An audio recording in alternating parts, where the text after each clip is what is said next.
Nuestro entrevistado de esta jornada de miércoles aquí en la mesa de 8 a.m. recibimos al exministro de Trabajo, Pablo Mieres. Bienvenido. ¿Qué tal? ¿Cómo andan? Tenemos varios temas para hablar con usted, pero quería comenzar con lo que está sucediendo a nivel político y las declaraciones de Yamandu Orsi, del presidente de la República, y de esta formalización de Romina Celeste Papazo por parte de la Fiscalía en el día de ayer. ¿Cómo lo ve usted? Y son de esas cosas horribles, rechazables, nefastas que ocurren en las sociedades y que a veces tienen impactos en la vida política, pero yo creo que lo que importa es que ha salido la verdad a flote y que ha habido respuestas a nivel del Poder Judicial y bueno, que pasa a ser ya un tema que se resolvió y la verdad desde el punto de vista de la opinión pública, yo creo que ninguno de los dirigentes y actores políticos va a sufrir un impacto por esto, al revés. Yo creo que lo que ha quedado otra vez arriba de la mesa es que hay un sistema político que funciona y que tenemos que mantener las líneas de respeto recíproco. ¿Y está convencido que se resolvió? Digo, porque, o sea, Orsi en sus declaraciones Sí, habla de él una habla. estrategia política que incluso hasta se habla que podría haberse originado en la República Argentina, entonces quizás había cosas que todavía no se resolvieron. Bueno, yo creo que ahora la cosa está en manos de la justicia y que la justicia tendrá que investigar. Creo que, por otra parte, si Orsi creyó esto desde el principio, la pregunta es por qué ahora recién hace la denuncia cuando salta estos hechos de los últimos días. Podría haberlo hecho en marzo, en abril, pero bueno, pero yo no me quiero meter en eso. Me parece que está bueno que haya quedado saldado el tema de la imagen de un candidato, sobre todo cuando fueron mentiras, difamaciones, etcétera. Y me parece que la justicia es la que tiene que investigar y lo que se encuentre, que se encuentre. A mí me parece que estas cosas tienen que resolverse de cuajo, ¿no? Estos casos sí no han pasado mucho acá en Uruguay, no se han generado este tipo de situaciones que se lleguen hasta la justicia y escuchamos los audios entre Paula Díaz y Romina Papazo y es como, es raro escuchar ese tipo de relatos. A todos nos sorprendió que la mentira llegara a esas dimensiones de denunciar a un candidato a la presidencia de la República. Sí, denunciarlo con difamaciones y con mentiras armadas. Bueno, la verdad que es rechazable de plano, absolutamente. Y es verdad lo que tú decís, y eso es una cosa que tenemos que preservar, que no es frecuente en Uruguay. Que son tipo de cosas que en Uruguay, en la política uruguaya, no pasan. Y obviamente tenemos que todos trabajar para que no ocurra. ¿Habló con Orsi usted? No, le mandé un mensaje, sí, diciéndole por privado que, bueno, que me alegraba que se hubiera aclarado el tema, ¿no? Y el comentario de me prometieron ser diputada usted habiendo estado en esa banca, ¿es tan fácil? Por favor. No, ahí, porque también lleva especulaciones. En política, promesas hay cantidad. Pero digo, vamos a ver, yo qué sé, yo creo que hay un tema que es que esa persona ha perdido toda credibilidad. Entonces todas las cosas que pueda decir... No, ella fue expulsada del partido, ¿no? Y tiene el problema de que tenés que chequear si las cosas que dice tienen veracidad o no. Con respecto a eso, se lo consultaron a la fiscal del caso y ella ayer dijo en conferencia de prensa que bueno, que en realidad era mentira, que fue algo que dijo para la prensa en realidad. Sí, o como una manera de justificarse, capaz. Sí. Bien, Mieres, hagamos una evaluación de su gestión. ¿Cómo se va del ministerio? ¿Con muchos en el debe? Siempre hay debes, por eso yo nunca digo satisfecho, porque siempre hay cosas pendientes. Pero sí contento, orgulloso de un gran equipo que estuvo y que está hoy trabajando en el Ministerio, que fue un apoyo permanente de todos, de todo el equipo, y además con resultados positivos. O sea, nosotros estamos en este momento con más empleo y mejor salario que en el 2019, que fue el momento en que nos tocó asumir. Incluso hay indicadores de empleo que están por arriba, no del 2019, sino hay datos ¿De qué que cifra llegan. hablamos para que la gente lo tenga presente? Por ejemplo, en cantidad de puestos de trabajo, el promedio del 2023 fue 74.000 más que el promedio del 2019. Y en el medio tuvimos la pandemia, la sequía, tuvimos un montón de afectaciones. Hay que acordarse que cuando nosotros asumimos veníamos perdiendo puestos de trabajo, había en los últimos 3 años del gobierno anterior hubo 50.000 puestos de trabajo menos, se perdieron. Y el año 2020 perdimos 60.000 más. Entonces, haber recuperado todo eso y encima estar 74.000 por arriba es excelente. En contextos de formalidad siempre hablando, ¿no? O sea, hablamos de trabajo, aumentar el número, pero también formalidad. Ahí aumentó también la formalidad, 3,5 puntos con respecto a lo que era pre-pandemia. O sea, cuando vino la pandemia la informalidad bajó porque el informal se fue para la casa. Pero después volvió a crecer en todo el mundo y en Uruguay no creció al nivel que teníamos antes. Entonces, hoy estamos en 21,5 de informalidad y antes de la pandemia era 25%. O sea que esa es una mejora, porque vos decís, bueno, aumentamos puestos de trabajo. Es cierto que en el último año hubo un componente de informalidad más relevante, pero lo que pasa es que había ya mucha gente en el mercado. Pero sigue siendo un nivel de informalidad más bajo que en el periodo de gobierno anterior. Entonces, vos decís, hay más gente en el mercado. En el BPS, los trabajadores que aportan al BPS son el récord desde que se registra en la historia. Tenemos 1.550.000 trabajadores que aportan al BPS, registrados en el BPS.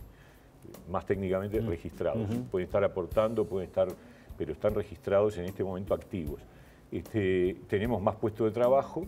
El desempleo ahora en marzo tuvo un crecimiento, pero si tomás el promedio sigue estando en el 8,5 aproximadamente. Hay que recordar. Y el salario creció, es decir, nosotros tuvimos un problema inicial que fue además, y yo siempre reconozco esto porque hay que reconocerlo, hubo un acuerdo entre el PIT-CNT, las cámaras empresariales y el gobierno. Dijimos en 2020, en julio del 20, cuando las cosas eran una oscuridad total, nadie sabía qué iba a pasar, dijimos, bueno, si la economía cae, es razonable que haya una caída del poder adquisitivo del salario para preservar el empleo. Y eso lo firmamos las 3 partes.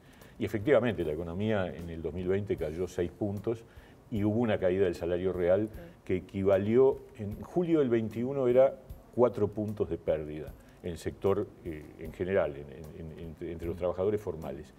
Y nosotros siempre dijimos, nos comprometemos a recuperarlo. Y eso, con las sucesivas rondas salariales y con la baja de la inflación, determinó que en el año 23 ya el salario real está 2 puntos arriba del 2019.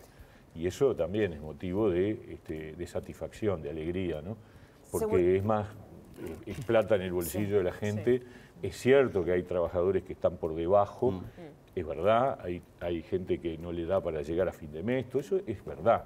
Ha sido verdad históricamente además, pero el salario real medido por el INE, igual que antes, está promedio por arriba. Seguramente tendremos un plebiscito para reformar la seguridad social. ¿Le sorprendió la cantidad de firmas que pudo obtener el PIT-CNT? Bueno, por un lado sí, porque lo que habían anunciado 3 semanas antes era que todavía le faltaba y de repente apareció un montón de firmas. Todo indica que son más que suficientes, vamos a ver, hay que esperar a que la Corte las valide, pero está claro que tenemos delante un plebiscito, yo diría, muy grave, porque la verdad yo, desde que empezó esa campaña, lo dije desde el principio, quedé sorprendido por lo que implica esta propuesta. Esta propuesta es el colapso del sistema de seguridad social. ¿Por qué? Expliquemos. Claro, no es contra la ley del año pasado. Porque uno puede decir, bueno, están en contra de la ley del año pasado, van contra la ley. Esto va contra el sistema de seguridad social en general. Son 3 las medidas. Primera, poner en la Constitución la edad de retiro en 60 años. Yo quiero decir una cosa que es importante que la gente sepa. No hay ningún país del mundo que tenga fijada en la Constitución la edad de retiro, porque es una variable móvil, porque depende de la demografía.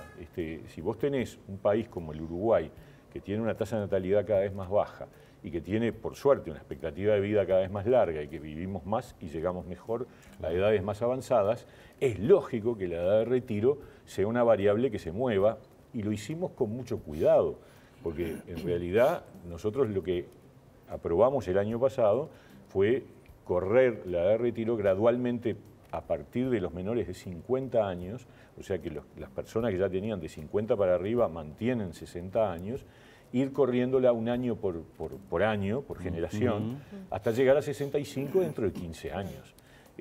O sea, era un proceso muy... Y que además todos los países del mundo que tienen la característica demográfica del Uruguay tienen edades de retiro por arriba de 60. Nosotros cuando establecimos en Uruguay 60 años, fue hace un siglo, la gente tenía una expectativa de vida de 63. O sea que cobraba la jubilación 3 años y se moría, 3, 4 años. Pero medianamente igual la gente acá se jubila con 63 años. Ya es la edad promedio. Ese promedio sin ningún tipo de definición. Poner eso en la Constitución es una barbaridad, porque además deja sin fundamento, sin viabilidad a las 3 cajas paraestatales, que para sobrevivir, 2 ya tienen en su ley los 65 años. Sí. Estamos hablando de la bancaria y la notarial. Y la de profesionales, que no se logró reformar el año pasado, cuando se reforme, seguro que esa variable va a estar. Y va a estar en la Constitución que no, que las personas que quieran se jubilan a los 60, con lo cual, de hecho, están generando la catástrofe de esas 3 cajas paraestatales. Eso con respecto al primer punto. El segundo es el aumento de las jubilaciones mínimas al salario mínimo nacional. Las dos cosas juntas, cuando uno las suma, determinan que en un plazo de 25 años el déficit de la seguridad social, que con la ley del año pasado se venía aplanando para evitar que cada vez más tengamos que poner plata, se multiplica por 5. Por 5 el déficit. En el 2050 el incremento de gasto del PBI, en puntos de PBI, en jubilaciones y pensiones, va a ser 5 puntos más arriba del PBI. Entonces, ¿saben lo que pasa? Que a mí me llama mucho la atención que el PIT-CNT, que habla de sensibilidad social, de los más débiles, etcétera, con esto lo que hace es garantizarse que no va a haber plata para la pobreza infantil. Está bien, pero ¿qué falta ahora? ¿Comunicación por Sí. parte del gobierno? Porque, por supuesto, porque me faltó el tercer punto, que es la de las AFAP, que claro. es de terror. Bueno, capaz que se cuenta con ese fondo de dinero como para sobrevivir, porque Un rato. desde el momento Sí. que los ahorros individuales pasan un bolsón Ahora, en el BPS, se contará con ese dinero para tirar la pelota para adelante. Para tirar la pelota unos años, pero después el déficit se dispara porque se gasta esa plata, pero además se la sacan a la gente.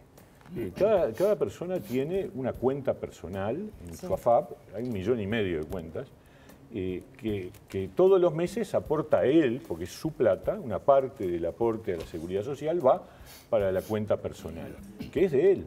Y acá lo que establece el proyecto de reforma de la Constitución es que se confisca y se pone en un fideicomiso en el Banco de Previsión Social.